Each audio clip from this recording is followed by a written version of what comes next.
Karen told me today's the day to sit in the front because we're going to see some amazing views, and he's like, sit on this side, sit in the front, and tomorrow you don't want to miss the views. So I'll see what I can get for you guys. Through the bus window, everything has a very tinted color to it, but I'll do my best.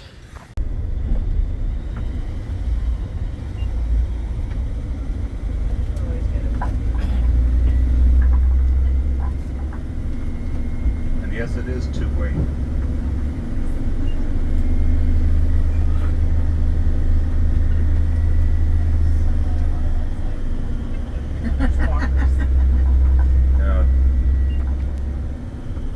A lot of people do the walk around the corner here where I hand him a ticket. There's a little. Oh, look at the sheep just on the crest of the hill up there.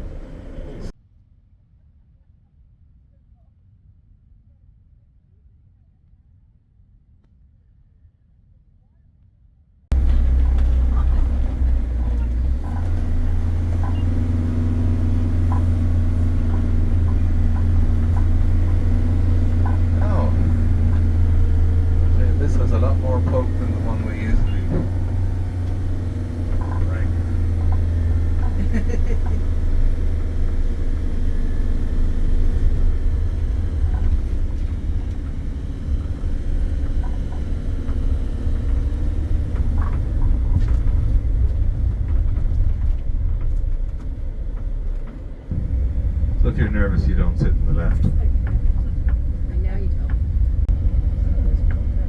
When we're coming back, if you look to the left there, you'll see there's Eire, E-I-R-E, and it was the location of lookout post number 71. This is the piece of sculpture here on the left where they have the little curve at the bottom of it, so that Audiio, the little girl that disappeared and was said to have been taken by the fairies, if she was out in the mountain, she can curl up inside where that little curve is, and it'll give her a little bit of shelter at night time. I read somewhere else that Audiio was sent out to look after the animals by her parents, which was a cruel thing to do to a very young girl, and they say that she was rescued by the fairies rather than taken by the fairies.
What a way to start a morning.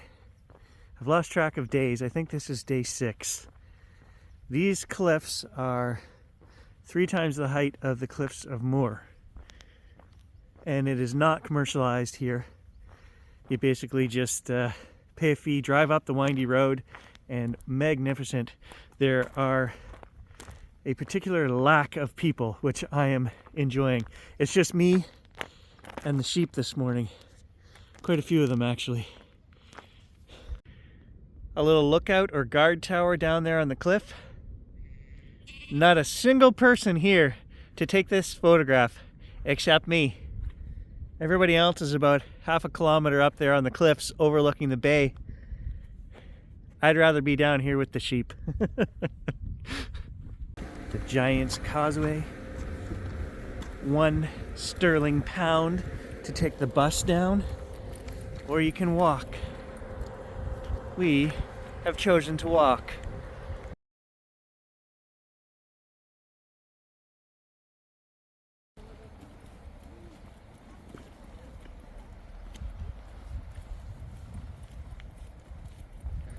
That was £1 each way. I'd rather take some photos.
Now this drive along here, the Ina Valley, I think it's lovely.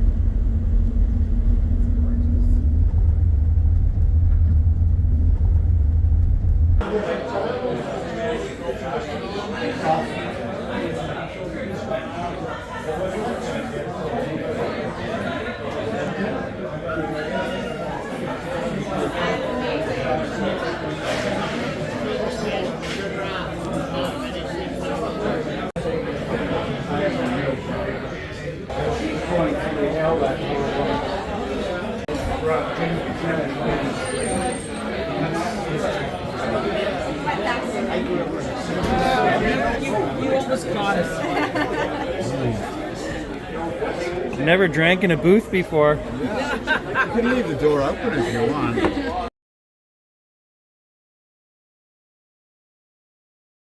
I found this book. We are staying in Donegal, and this book was written by a guy who was from 1880 to 1970. He was basically 90 when he died, and he was 80 when he wrote this book, and it has a little bit of everything about Ireland. And I just have to point out that the first people, as recorded in Irish legend, were giants, is what they say. And they talk about the dolmens that are spread throughout the country. There are 780 giant graves with capstones and everything. And that blows my mind, because in the Americas, there are legends and lore, and they talk about these giant graves that are found. There are programs on TV, and to come halfway around the world and have the Irish people talking about the giants that lived in their country blows my mind. But this book has a little bit of everything in it. There's agriculture, architecture, legends, lore, toasts, tons of pictures, and all kinds of stuff. And it was just one of those things where I was drawn to this book for some reason, and it's right up my alley. So I will share some things out of this book for you guys. I want to just read a paragraph about the dolmens. The dolmens of Donegal. A dolmen, popularly called a giant's grave, is a large, ancient, monumental stone, unhewn and raised on smaller stones. Their appearance is striking, and they were meant to stand for all time. They date to the late Stone Age, about 2000 BC. Ireland is preeminently a land of dolmens, enumerated by William C. Barlace as 780 for all 4 provinces. So he's counted them as being 780 giant graves. And in Donegal, the county is comparatively rich in dolmens, and they number 87. This is the largest number found in any county of Ulster.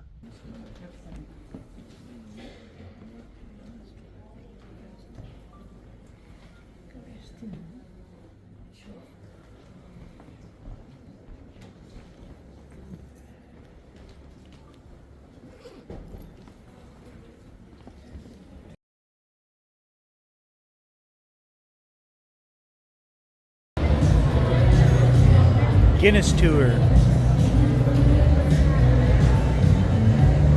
Quite commercialized.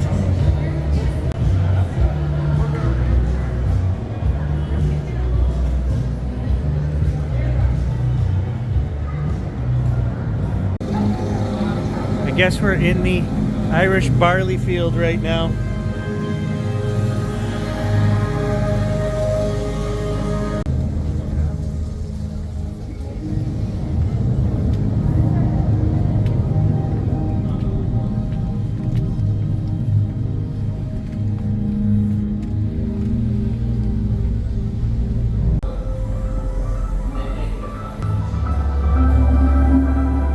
Charlie in the chocolate factory.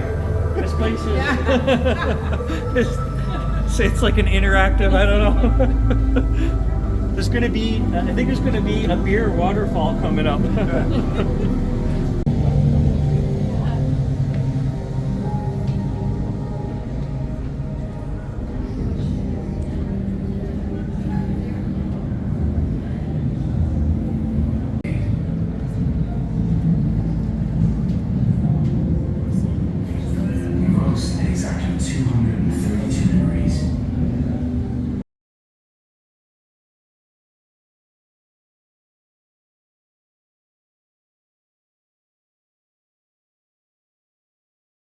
If only it tasted as good as it looks.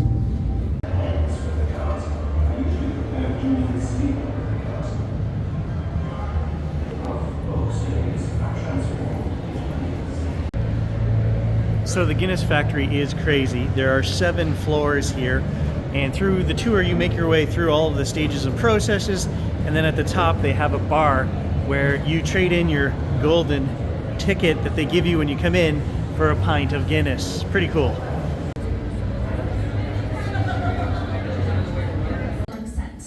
Now the one just behind it then is the beer esters. Now these aren't a physical ingredient added into Guinness, so they're a byproduct of the fermentation process. Now all that means is when we add the yeast into the brew, it gives off a lovely scent of a sweet toffee or a butterscotch-like aroma.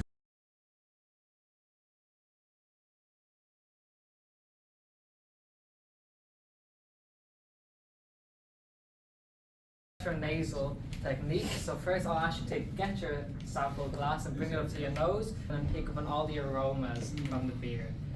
Now I'd like for you to take a generous mouthful, going through the head of the beer and holding it in your mouth for roughly 3 to 4 seconds. Then after this, I'd like you to swallow, keep your mouth shut and take a nice breath out of your nose to awaken your taste buds and take in all of the flavors in the beer. Yeah, it's a lot like yoga in here. Okay. So 2 flights of these in this way.